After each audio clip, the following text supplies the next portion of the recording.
अस्सलाम वालेकुम स्टूडेंट्स, आज हमारा लेक्चर नंबर 27 है। लेक्चर नंबर 27 में जो टॉपिक हमने देखना है वो है example programs of if else statement. कल हमने इफ़ एल्स स्टेटमेंट पढ़ी थी, आज हम उसके कुछ एग्जाम्पल प्रोग्राम्स करेंगे ताकि आपको क्लियर हो जाए कि इफ़ एल्स स्टेटमेंट क्या है और किस तरह से इस्तेमाल की जाती है। डेव C++ में कुछ प्रोग्राम्स हम एग्जीक्यूट करके देखते हैं। देखिए, सबसे पहला प्रोग्राम है write a program that inputs a number and finds whether it is even or odd using if else structure. देखिए, कल मैंने आपको एक बात बताई थी कि इफ़ एल्स उस वक़्त इस्तेमाल किया जाता है जब आपके पास दो ऑप्शंस हों और उनमें से किसी एक ऑप्शन को आपने एग्जीक्यूट करना हो। मतलब आपके पास दो स्टेटमेंट्स हैं, उनमें से कोई एक स्टेटमेंट एग्जीक्यूट होगी। फॉर एग्ज़ाम्पल यहाँ इस स्टेटमेंट में देखें, वो कहता है कि यूज़र से आपने एक नंबर इनपुट करवाना है और फिर चेक करना है। ये देखें, ये चीज़ चेक करनी है कि क्या वो नंबर इवन है या ऑड है। अब यहाँ पर हमारे पास दो ऑप्शन है, मतलब या वो नंबर इवन होगा या वो नंबर ऑड होगा। तो इन दोनों में से कोई एक ऑप्शन सेलेक्ट करना है। उसके लिए हम इफ़ एल्स स्टेटमेंट इस्तेमाल करेंगे। तो स्टेटमेंट को आपने ज़रा गौर से पहले अच्छी तरह पढ़ लेना है। उसमें एक नंबर इनपुट करवाने का कहा जा रहा है, मतलब प्रोग्राम का जो पहला हिस्सा है, स्टेटमेंट का जो पहला हिस्सा है, उसमें वो कह रहा है कि यूज़र से एक नंबर इनपुट करवाएं। तो देखें, नंबर इनपुट करवाने के लिए आपने सबसे पहले एक वेरिएबल डिक्लेयर किया n के नाम से। यूज़र को एक मैसेज स्क्रीन के ऊपर डिस्प्ले होगा, एंटर अ नंबर, और यूज़र जो है वो स्कैनफ के ज़रिए एक नंबर एंटर करेगा जो कि n वेरिएबल में सेव हो जाएगा। उसके बाद हमने चेक करना है कि क्या वो नंबर जो यूज़र ने एंटर किया है वो इवन है या ऑड है। देखें, यहाँ पर कंडीशन लगाई जा रही है, if n modulus 2 is equal to 0। अब ये कंडीशन लगाना जो है वो आपका काम है। इसमें आपने देखना होगा कि कंडीशन किस तरह से लगाई जाएगी। प्रोग्राम के लॉजिक के मुताबिक ये कंडीशन लगेगी। देखें, अगर हमने n को चेक करना है कि वो इवन है या ऑड है, तो ज़ाहिर बात है हमें उसको 2 पे डिवाइड करके देखना होगा। और हम ये देखेंगे कि अगर हम उसको 2 पे डिवाइड करते हैं तो रिमाइंडर क्या आता है। अगर 2 पर डिवाइड करने से रिमाइंडर 0 आ जाता है, इसका मतलब है कि वो इवन है। और अगर उस नंबर को 2 पे डिवाइड करने से वो इवन रिमाइंडर जो है वो 0 नहीं आता, तो इसका मतलब है कि वो ऑड होगा। तो देखें किस तरह से रिमाइंडर चेक करने का तरीका मैंने आपको बताया था कि ये मॉडुलस ही असल में रिमाइंडर होता है। तो हम इस मॉडुलस ऑपरेटर के ज़रिए देखें, वो कहता है कि यूज़र ने जो भी नंबर एंटर किया है उसका मॉडुलस लें 2 के साथ। देखें, n मॉडुलस 2, अगर वो इज़ इक्वल टू है, ये इज़ इक्वल टू का साइन आ गया 0 के साथ। अगर वो 0 के इक्वल है तो इसका मतलब कंडीशन ट्रू हो जाएगी। देखिए, यहाँ लिखा हुआ n modulus 2 is equal to 0। अगर ऐसा है तो कंडीशन ट्रू है। कंडीशन के ट्रू होने पर ये वाली स्टेटमेंट एग्जीक्यूट हो जाएगी और स्क्रीन पर लिखा आएगा जो भी नंबर होगा कि वो नंबर इवन है। और अगर ये स्टेटमेंट फॉल्स, ये कंडीशन फॉल्स हो जाती है, तो उस सूरत में फिर ये वाली स्टेटमेंट जो है वो एग्जीक्यूट होगी जहाँ पे लिखा होगा कि नंबर जो है वो ऑड है। देखिए, नंबर को प्रिंट करने का तरीका आपको पता ही है कि पहले फॉर्मेट स्पेसिफायर लगाया, उसके बाद ये लिख दिया इज़ इवन, और ये जो फॉर्मेट स्पेसिफायर है वो इस n की वैल्यू को प्रिंट करेगा। तो या तो ये स्टेटमेंट एग्जीक्यूट होगी या ये स्टेटमेंट एग्जीक्यूट होगी। प्रोग्राम को एग्जीक्यूट करके देख लेते हैं किस तरह से ये काम करेगा।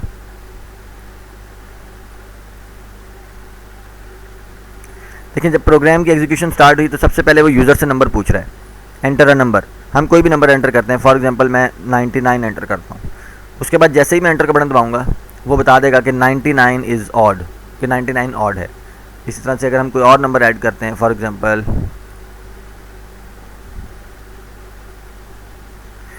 मैं ऐड करता हूँ 12, देखें उसने बता दिया कि 12 इज़ इवन। तो इस तरह से ये इतना सा प्रोग्राम है जो यूज़र से नंबर इनपुट करवा के सिर्फ ये बताएगा कि वो नंबर इवन है या ऑड है। और ये सारा प्रोग्राम किस के ऊपर बेस कर रहा है, इस कंडीशन के ऊपर कि देखें जो भी नंबर हमने एंटर किया, जैसे हमने पहले 99 एंटर किया था तो उसने क्या किया, 99 का मॉडुलस लिया 2 के साथ। तो जारी बात है जब 99 का मॉडुलस 2 के साथ लेंगे तो वो 0 के इक्वल नहीं होगा। इसका मतलब कंडीशन जो है वो फॉल्स हो जाएगी और एल्स वाला पार्ट एग्जीक्यूट होगा कि 99 इज़ ऑड। तो इस तरह से ये स्टेटमेंट एग्जीक्यूट हुई थी जब हमने फर्स्ट टाइम इसको एग्जीक्यूट किया। और जब सेकंड टाइम हमने किया 12 के साथ, तो फिर ये वाली स्टेटमेंट एग्जीक्यूट हुई कि 12 इज़ इवन। क्योंकि अगर आप देख लें कि n के अंदर अगर हम 12 सपोज करें तो 12 मॉडुलस 2 जो है वो ज़ीरो ही आएगा, मतलब 12 का अगर हम मॉडुलस लें 2 के साथ तो रिमाइंडर जो है वो ज़ीरो ही आएगा। इस तरह से कंडीशन के ट्रू होने पर ये वाली स्टेटमेंट एग्जीक्यूट होगी कि 12 इज़ इवन। तो इस तरह से ये प्रोग्राम जो है वो काम करेगा। दूसरा प्रोग्राम देखते हैं। एग्जाम्पल आपकी वो है 11.5। ये जो अभी हमने एग्जाम्पल की है ये 11.4 है। 11.5 एग्जाम्पल देखते हैं। Write a program that inputs 2 numbers and finds whether these numbers are equal और नॉट। देखिए अब 2 नंबर इनपुट करवाने हैं और चेक करना है कि क्या वो दोनों नंबर बराबर हैं या नहीं। देखें फॉर एग्जांपल यूज़र एंटर करता है 3 एंड 5, तो इसका मतलब स्क्रीन के ऊपर लिखा आएगा कि नंबर्स आर डिफरेंट, क्योंकि 3 और 5 बराबर नहीं है। अगर यूज़र एंटर करता है 6 एंड 6, तो इसका मतलब स्क्रीन के ऊपर लिखा आएगा नंबर्स आर इक्वल। तो देखें ये किस तरह से होगा। आप सबसे पहले प्रोग्राम का जो हमारा पहला हिस्सा है स्टेटमेंट का उसको देखें, उसमें लिखा हुआ है इनपुट्स 2 नंबर। तो 2 नंबर जब आपने इनपुट करवाने हैं तो उसके लिए आपको यहाँ पर 2 वेरिएबल्स डिक्लेयर करने होंगे, ए और बी। 2 वेरिएबल डिक्लेयर कर लिए। उसके बाद यूज़र को आप मैसेज देंगे कि 2 नंबर एंटर करें, और उसके बाद स्कैन एफ के ज़रिए आप वो दोनों नंबर इनपुट करवा लेंगे। देखें 2 फॉर्मेट स्पेसिफायर और आगे 2 वेरिएबल्स के नाम, और साथ में एंड ऑपरेटर भी आपने लगाना है। जिस तरह से स्कैन एफ में मैंने आपको बताया था कि एंड ऑपरेटर वेरिएबल के नाम के साथ लगता है। देखें ये दोनों वेरिएबल्स जो हैं वो मैंने एक ही लाइन में इनपुट करवाए हैं। आप इनको अलग अलग भी इनपुट करवा सकते हैं। फॉर एग्जांपल आप अगर इस प्रिंट एफ स्टेटमेंट में लिखते एंटर फर्स्ट नंबर और यहाँ पर आप सिर्फ स्कैन एफ ए कर देते, और फिर दोबारा से प्रिंट एफ लिखते एंटर सेकंड नंबर और फिर स्कैन एफ के ज़रिए बी को इनपुट करवा लेते, तो दोनों काम एक ही लाइन में भी हो सकते हैं।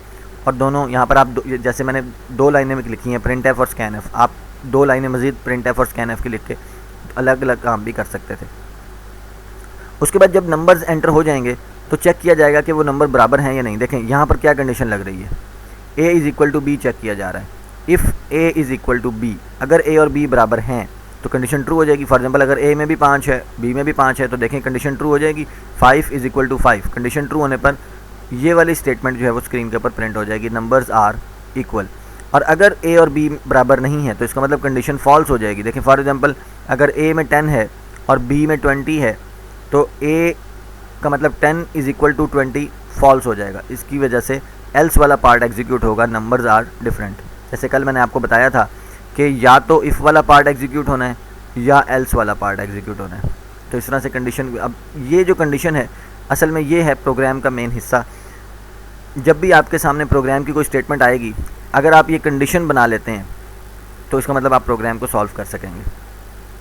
उसके बाद नेक्स्ट प्रोग्राम देखते हैं, प्रोग्राम नंबर 11.7। 11.6 जो है वो उसको आप अभी छोड़ दें। 11.6 थोड़ा सा डिफरेंट है बाकी प्रोग्राम से, वो हम लास्ट में कर लेंगे। ये प्रोग्राम नंबर 11.7 है। इसमें देखें वो कहता है कि write a program that inputs a year. अब यहाँ पर एक ईयर इनपुट करवाना है। ईयर भी असल में एक वैल्यू ही है, मतलब इस चीज़ से आपने कंफ्यूज नहीं होना। जैसे लास्ट प्रोग्राम में उसने कहा that inputs a number, number का मतलब या ईयर का मतलब एक ही है, बस वो स्टेटमेंट्स चेंज होती रहती हैं। And finds whether it is a leap year और नॉट, और चेक करना है कि क्या वो लीप ईयर है या नहीं। पहले तो हमें ये पता होना चाहिए कि लीप ईयर होता क्या है। देखें लीप ईयर बहुत से स्टूडेंट्स को पता होगा कि हर 4 साल बाद लीप ईयर आता है। जैसे कि 2000 वो भी लीप ईयर था, फिर 2004, फिर 2008, इस तरह से 12, 2016, 2020 जो है वो लीप ईयर है, हर 4 साल बाद आता है। इसका मतलब हम ये कह सकते हैं कि ऐसा साल जो 4 के ऊपर डिवाइड हो जाता है। देखिए अगर हम 2000 को 4 पे डिवाइड करें तो रिमाइंडर 0 आएगा।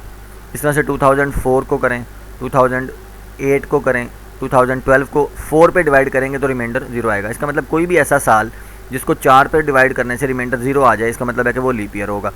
अब ये लॉजिक है, तो हम किस तरह से इसको इस्तेमाल करेंगे। सबसे पहले वो कहता है कि यूज़र से आप एक ईयर इनपुट करवाएं, तो वही सेम चीज़ ईयर इनपुट करवाने के लिए एक वेरिएबल डिक्लेयर किया, यूज़र को एक मैसेज देंगे एंटर अ ईयर, और उसके बाद स्कैन एफ के ज़रिए वो ईयर इनपुट करवाएंगे। फॉर एग्जांपल देखें स्कैन एफ वाई में वो ईयर जो है सेव हो जाएगा। हो सकता है कि वो 1998 हो या 2004 हो, कोई भी ईयर जो यूज़र इनपुट करेगा। अब हमने क्या करना है, वो ईयर जो इनपुट हुआ है प्रोग्राम कंडीशन चेक करेगा कि अगर वो ईयर, देखें वाई, उसने वाई का मॉडुलस लिया है 4 के साथ। वो कहता है कि अगर वो ईयर जो भी एंटर किया गया है उसका मॉडुलस 4 के साथ लिया जाए और वो 0 आ जाए तो इसका मतलब है कंडीशन ट्रू हो जाएगी, और यहाँ पर प्रिंट होगा कि this is a leap year. अब देखें y की जगह जो भी ईयर है वो ये फॉर्मेट स्पेसिफायर उस ईयर को इनपुट करेगा, सॉरी प्रिंट कर देगा। फॉर एग्जांपल 2004 है तो लिखा हुआ आएगा स्क्रीन के ऊपर 2004 इज़ अ लीप ईयर। और अगर ऐसा नहीं है तो फिर लिखा हुआ आएगा for example 2001 is not a leap year. कोई भी साल हो सकता है जो आप एंटर करेंगे। ये कंडीशन है जिसके ऊपर ये प्रोग्राम बेस कर रहा है कि y जो भी यूज़र ईयर इनपुट करेगा उसका आप मॉडुलस ले लें 4 के साथ। अगर वो 0 आता है तो उसका मतलब कंडीशन ट्रू है, ये स्टेटमेंट एग्जीक्यूट हो जाएगी। अगर 0 नहीं आता इसका मतलब कंडीशन फॉल्स है तो इसकी स्टेटमेंट एग्जीक्यूट हो जाएगी। इसको एग्जीक्यूट करके देख लेते हैं। देखिए सबसे पहले पूछा जा रहा है एंटर ईयर, हम कोई ईयर एंटर करते हैं। फॉर एग्जांपल 1998 मैंने ये एंटर किया, एंटर का बटन प्रेस करते हैं। वो कहता है कि 1998 is not a leap year. आप देख लें कि 1998 जो है इसको अगर आप मॉडुलस लें 4 के साथ तो इसका रिमाइंडर 0 नहीं आएगा और वो 0 के बराबर नहीं होगा। तो कंडीशन फॉल्स होने पर उसने कहा कि 1998 is not a leap year, मतलब ये लास्ट वाली स्टेटमेंट, ये जो हाईलाइटेड है ये वाली स्टेटमेंट एग्जीक्यूट हुई है क्योंकि कंडीशन फॉल्स हो गई थी। अब देखें अगर हम कोई ऐसा ईयर एंटर करते हैं, फॉर एग्जांपल यूज़र एंटर कर देता है 2016, देखें 2016, अब ये एंटर किया, जैसे ही एंटर का बटन दबाएंगे देखें 2016 इज़ अ लीप ईयर, उसने बता दिया कि 2016 जो है वो लीप ईयर है। तो ये इतना सा एक छोटा सा प्रोग्राम है जो सिर्फ ये काम करेगा कि यूज़र से उस ईयर इनपुट करवाएगा और ये बताएगा कि वो लीप है या नहीं। अब प्रोग्राम को कैसे पता लगेगा कि ये लीप है या नहीं, ये देखें ये कंडीशन जो है यहाँ से चेक किया जा रहा है कि वो लीप है या नहीं। अगर वो मॉडुलस 4 है इज इक्वल टू 0 तो इसका मतलब है कि वो लीप है और अदरवाइज़ वो लीप नहीं होगा। लास्ट प्रोग्राम देखते हैं 11.8 इफ़ एल्स का, आपकी बुक में है ये लास्ट प्रोग्राम। उसके बाद नेक्स्ट टॉपिक स्टार्ट हो जाता है। Write a program that inputs salary and grade. देखिए यहाँ पर यूज़र से 2 चीज़ें इनपुट करवानी है। सबसे पहले उसकी सैलरी क्या है और उसका ग्रेड क्या है। ग्रेड का मतलब जैसे आपको पता होगा कि 15 ग्रेड होता है, 16 ग्रेड, 17 ग्रेड, इस तरह से डिफरेंट ग्रेड्स होते हैं जॉब के अंदर, तो वो वाला ग्रेड इनपुट करवाना है। और उसकी सैलरी भी पूछनी है कि उसकी सैलरी कितनी है। ये 2 चीज़ें इनपुट करवाने के बाद अब करना क्या है, इट एड्स 50% बोनस। वो कहता है कि सैलरी में 50% बोनस ऐड कर दें if the grade is greater than 15। अगर उसका ग्रेड 15 से ज़्यादा है, मतलब 16, 17, 18, 15 भी इसमें शामिल नहीं है, 16, 17, 18 की बात कर रहा है वो, इस मतलब 15 से बड़ा है तो उसकी सैलरी में 50% बोनस ऐड कर दें। और दूसरा ऑप्शन ये है, वो कहता है कि ऐड 25% बोनस और 25% बोनस ऐड करें इफ़ द ग्रेड इज़ 15 और लेस। अगर ग्रेड 15 या 15 से कम है तो उस सूरत में आप 25% बोनस ऐड करेंगे उसमें। अब बोनस ऐड करना है सैलरी के अंदर। देखिए फॉर एग्जांपल 50% बोनस ऐड करने का क्या मतलब है। देखिए इसका मतलब ये है कि अगर सैलरी 10,000 है तो उसके अंदर 50% बोनस ऐड करना है, मतलब 10,000 का 50% बनता है 5,000। तो आप 10,000 में 5,000 ऐड करेंगे तो वो उसकी सैलरी जो है वो 15,000 मतलब 15,000 रुपये बन जाएगी। इसी तरह से अगर उसकी सैलरी 10,000 है और बोनस हमने ऐड करना है 25%, तो आप 10,000 सैलरी का 25% निकालेंगे पहले, वो बनेगा 2,500 रुपया, और आप उस 10,000 में वो 2,500 ऐड कर देंगे, मतलब उसकी सैलरी बन जाएगी 12,500। तो इस तरह से आपने बोनस ऐड करना है। लेकिन बोनस ऐड करने का जो क्राइटेरिया है, मतलब आपको कैसे पता लगेगा कि 50% ऐड करना है या 25% ऐड करना है, वो आपको इस चीज़ से पता लगेगा कि उसका ग्रेड क्या है। अगर उसका ग्रेड 15 से ज़्यादा है तो आप 50% ऐड कर दें। अगर उसका ग्रेड 15 या 15 से कम है तो आप ऐड करेंगे उसमें 25%। तो देखें सबसे पहले प्रोग्राम को स्टार्ट कैसे करना है, स्टेटमेंट को रीड करें। वो कहता है write a program that inputs salary and grade. सबसे पहले तो आप यूज़र से उसकी सैलरी और उसका ग्रेड इनपुट करवा लें, और क्योंकि हमने इसमें बोनस भी कैलकुलेट करना है तो हमें एक बोनस वेरिएबल भी चाहिए होगा, क्योंकि जब बोनस कैलकुलेट होगा तो वो बोनस वेरिएबल में सेव होगा। देखें किस तरह से है। पहले हम 2 वेरिएबल्स लेंगे, फ्लोट के डाटा टाइप है सैलरी और बोनस। देखें 2 वेरिएबल डिक्लेयर कर दिए। हमने सैलरी को भी फ्लोट में लिया है क्योंकि हो सकता है सैलरी जो है वो पॉइंट्स में हो, मतलब यूज़र ने एंटर करनी है, हो सकता है वो पॉइंट्स में एंटर कर दे, तो इसलिए हमने इसको वेरिएबल को फ्लोट में ले लिया। बोनस हमने कैलकुलेट करना है, 50% हो सकता है, 25% हो सकता है। बोनस वेरिएबल भी हमने फ्लोट में लिया है क्योंकि हो सकता है कैलकुलेशन के बाद बोनस भी जो है वो पॉइंट्स में आ जाए, तो वो वैल्यू बोनस वेरिएबल में आसानी से सेव हो जाएगी। और इंटीजर ग्रेड, एक वेरिएबल हमने लिया है ग्रेड, और उसकी डाटा टाइप इंटीजर रखी है क्योंकि ग्रेड्स हमेशा पॉइंट्स में नहीं होते, इंटीजर्स में होते हैं, जैसे कि 15 ग्रेड, 16वां ग्रेड, 17वां ग्रेड, ये इंटीजर वैल्यू ही होगी। तो देखें 3 वेरिएबल्स यहाँ पे हमने डिक्लेयर किए हैं क्योंकि हमें प्रोग्राम के अंदर 3 वेरिएबल्स की ज़रूरत थी। अब दो चीज़ें तो हमने यूज़र से इनपुट करवा लेनी है। देखें यहाँ लिखा हुआ है इनपुट सैलरी एंड ग्रेड। तो सबसे पहले यूज़र से सैलरी इनपुट करवाने के लिए उसको मैसेज करें एंटर योर सैलरी, अपनी सैलरी एंटर करें। देखें स्कैन एफ के ज़रिए सैलरी वेरिएबल के अंदर सैलरी एंटर कर दी जाएगी। याद रखना है कि सैलरी इज़ अ वेरिएबल। उसके बाद print F enter your grade. जैसे ही यूज़र अपनी सैलरी इनपुट करेगा साथ ही उसको कहा जाएगा कि एंटर योर ग्रेड, अपना ग्रेड एंटर करें और स्कैन एफ के ज़रिए ग्रेड एंटर कर दिया जाएगा। देखिए यहाँ तक तो ये जो 4 स्टेटमेंट्स हैं इनके ज़रिए सैलरी और ग्रेड यूज़र से इनपुट करवा लिया जाएगा। अब उसी सैलरी और ग्रेड की बेस के ऊपर इंक्रीमेंट किया जाना है। देखें ग्रेड चेक किया जाएगा और सैलरी में इंक्रीमेंट कर दिया जाएगा। देखें अब किस तरह से कंडीशन चेक होगी। हमारे पास 2 ऑप्शन है, या तो 50% बोनस लगना है या 25% बोनस लगना है। अब सबसे पहले हम कंडीशन चेक करते हैं। देखें कंडीशन ये बनेगी, पहला ऑप्शन हमारे पास ये है if grade is greater than 15। देखें यहाँ पर उसने लिखा हुआ है स्टेटमेंट में अगर ग्रेड 15 से ज़्यादा है तो क्या करना है। वो कहता है कि अगर ग्रेड 15 से ज़्यादा है। देखें ग्रेड हम यूज़र से एंटर करवा चुके हैं और जो भी ग्रेड उसने एंटर किया है वो ग्रेड वेरिएबल के अंदर पड़ा हुआ है।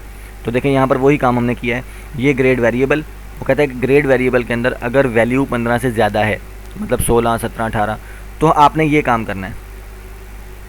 सैलरी का पहले आपने सैलरी का 50% निकालना है। देखें 50% कैसे निकालते हैं, ये फार्मूला तो जिनकी मैथ अच्छी है उनको पता होगा कि किसी भी चीज़ का, किसी भी वैल्यू का 50% कैसे निकालते हैं।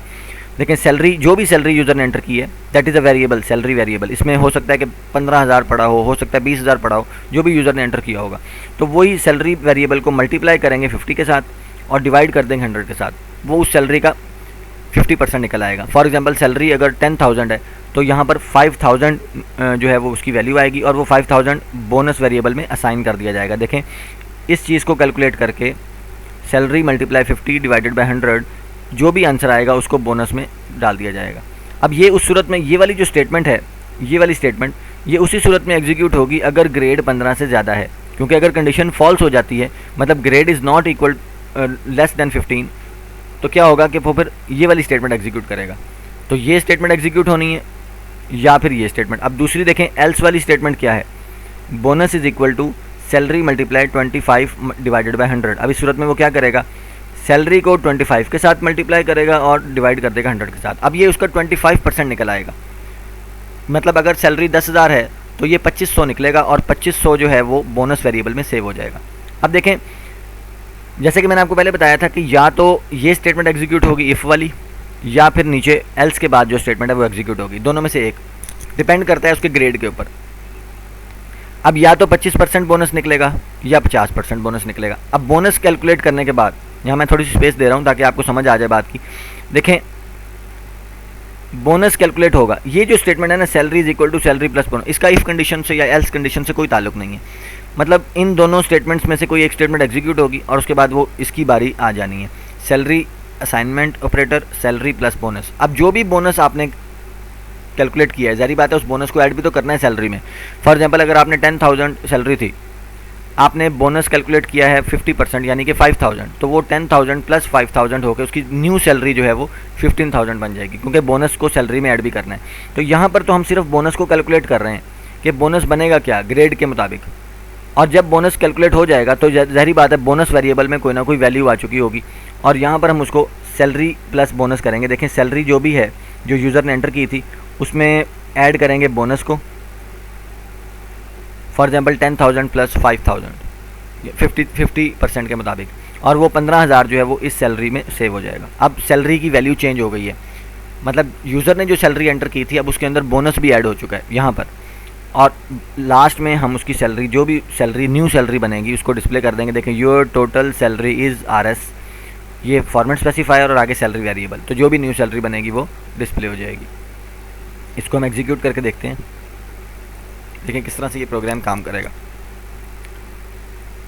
फॉर एग्जांपल हमने जैसे 10,000 सैलरी की बात की, आप यहाँ पर कोई भी सैलरी एंटर कर सकते हैं, ये यूज़र पे डिपेंड करता है। फॉर एग्जांपल हम यहाँ पर 10,000 सैलरी बताते हैं। देखें वो पूछ रहा है कि एंटर योर सैलरी, हमने कहा 10,000, एंटर का बटन प्रेस करते हैं। अब वो पूछ रहा है कि enter your grade, for example हम उसका ग्रेड एंटर करते हैं 12 ग्रेड है। अब एंटर कर बटन प्रेस करते हैं, देखें वो कहता है your total salary is RS 12,500। देखें सैलरी में कितना बोनस ऐड हुआ है, 2500 बोनस ऐड हुआ है। देखें उसने क्या किया, सबसे पहले 10,000 का 25%, क्योंकि आप देखें उसका ग्रेड कितना है 12, तो 12 ग्रेड का मतलब है कि 25% बोनस ऐड होना है। 10,000 उसकी एक्चुअल सैलरी है, उसके ग्रेड 12 हैं, तो 12 का मतलब है कि 10,000 का 25% मज़ीद ऐड करना है उसके अंदर। तो पहले तो 10,000 का 25% निकालें, वो बनेगा 2500, और फिर उस 2500 को 10,000 में ऐड कर देंगे तो उसकी जो न्यू सैलरी है वो 12,500 बनेगी। तो ये कंडीशन की बेस पे हम इसको किसी और वैल्यूज़ के साथ भी एग्जीक्यूट करके देखते हैं। पहले आप ये बात समझें कि ये जो मेन चीज़ ये है इस प्रोग्राम की कि ग्रेड के मुताबिक बोनस कैलकुलेट किया जा रहा है और फिर उस बोनस को सैलरी में ऐड करके उसकी न्यू सैलरी काउंट की जा रही है। ये देखें यहाँ पर दोबारा से हम इसको एग्जीक्यूट करके देख लेते हैं, कोई और सैलरी के मुताबिक एग्जीक्यूट करते हैं। देखें फॉर एग्जांपल वो कहता है कि उसकी सैलरी जो है वो 50,000 है या 55,000 है। देखें 55,000 सैलरी एंटर की, एंटर का बटन प्रेस करेंगे। ग्रेड वो कहता है फॉर एग्जांपल हम उसको 16 ग्रेड कर लेते हैं। देखें अब ये ग्रेड 15 से ज़्यादा है, इसका मतलब कैलकुलेशन जो है वो 50% पे होगी, मतलब 55,000 का 50% कैलकुलेट किया जाएगा और उस 50% को 55,000 में ऐड कर दिया जाएगा क्योंकि ग्रेड 16 है। देखें प्रोग्राम किस तरह से इसको कैलकुलेट करेगा। अब आंसर क्या है, योर टोटल सैलरी इज़ 82,500। देखें 82,500 उसकी सैलरी बनी है, क्योंकि आप करके देख लीजिएगा 55,000 का पहले 50% निकाला और फिर उस 50% को 55,000 में ऐड कर दिया तो वो 82,000 मतलब उसकी एक्चुअल सैलरी ये बनेगी उसका बोनस ऐड होने के बाद। तो इस तरह से ये प्रोग्राम जो है ये काम कर रहा है कि यूज़र से उसका ग्रेड और उसकी सैलरी इनपुट करवाएगा और फिर उसके ग्रेड के मुताबिक या तो 50% बोनस उसकी सैलरी में ऐड हो जाएगा या 25% बोनस उसकी सैलरी में ऐड हो जाएगा। तो इस तरह से ये 4 प्रोग्राम्स हमने किए हैं। इन चारों को आप अच्छी तरह से खुद भी करके देखें, कोशिश करें कि अगर आपके कंप्यूटर में डेव C++ या टर्बो C++ होना चाहिए ताकि आप इन प्रोग्राम्स को अपने हाथ से खुद बना के एग्जीक्यूट करके देखें, फिर आपको क्लियर हो जाएगा कि ये प्रोग्राम किस तरह से काम करते हैं। आज का लेक्चर हमारा इतना ही है। कल हम स्टार्ट करेंगे इफ़ एल्स इफ स्टेटमेंट। हमारा इफ़ एल्स स्टेटमेंट कंप्लीट हो चुकी है। जज़ाकल्लाह।